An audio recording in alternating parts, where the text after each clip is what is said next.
Today on ENCA, DSTV Channel 43. Good afternoon. Thanks for joining us. I'm Dan Moyane. This is the final hour of our Tuesday edition, and we begin with this story.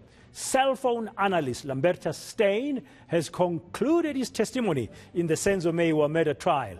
A new witness, Sergeant Moses Mabasa, is now on the stand. Let's get a quick update what happened in court today from ENCA's Mangoba Mkunu, who's following the case for us. Mangoba, good afternoon. Welcome back from court. Thanks for joining us. This is our incredible evidence coming out today from a second cell phone data analyst, so to speak, seemingly showing accused number 3's link to criminality. Seemingly showing you that. So what more can you tell us about what came out? Pretend, what we understand, of course, is that the state here has been trying to show that, in fact, this is one of the people that is linked to this particular murder case, even though it has not been dealt with, in court as to the links of this particular suspect. But what we did see today is more evidence that seems to suggest that at the time that For Meyiwa was shot, in fact, Ntobisi Mncube was accused number 3 in this matter, had dreadlocks. And I think we heard this testimony last week from Lamberta Steyn, who detailed some of the photos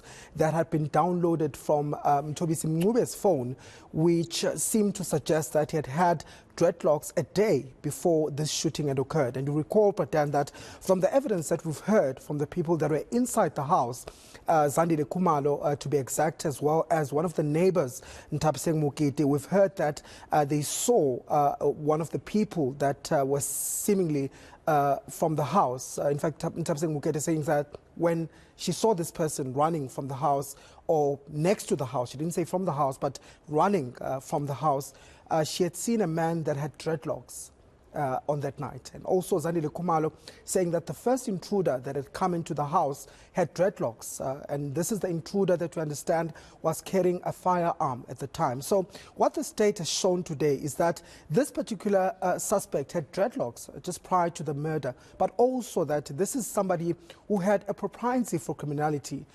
Somebody who had, guns in his possession or seemingly in his possessions, because we're still going to hear cross-examination and what the defense has to say. But some of the photos that were taken from his phone, and these are photos that the cell phone expert says shows that they were taken from that phone, show guns, high-caliber firearms that were, shot through that cell phone. And I think one of the captions reading that, my killer machine.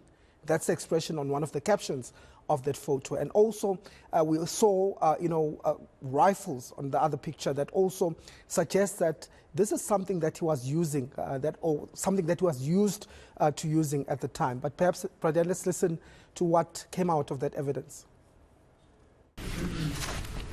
On page 37 is a picture of a firearm. It was served as my killing machine, 2014-10-06, silver and goldish 9mm pistol. On page 38, it's a picture served as IMG 201405 WA0003 2014-1003. It's a picture of a rifle and a 9mm on a car seat. On page 39, it's a picture served as Insimbi Ehlaisa Olova JP 2014-1006. It's a picture with firearms. Are you able to describe the firearms that are visible there? From what I can see, the firearms, most of them are the 9mm pistols with ammunition. 40. It's a picture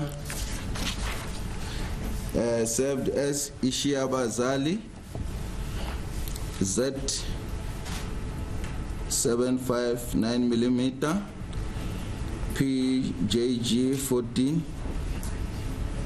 09 02. It's a firearm with magazine, and 2 ammunition, Are you able to tell the caliber? 9mm. Officer Mabasa will return to the witness box tomorrow morning in the High Court in Pretoria. That's how we wrap that update from Mangoba Mkhuna about what happened today. Now.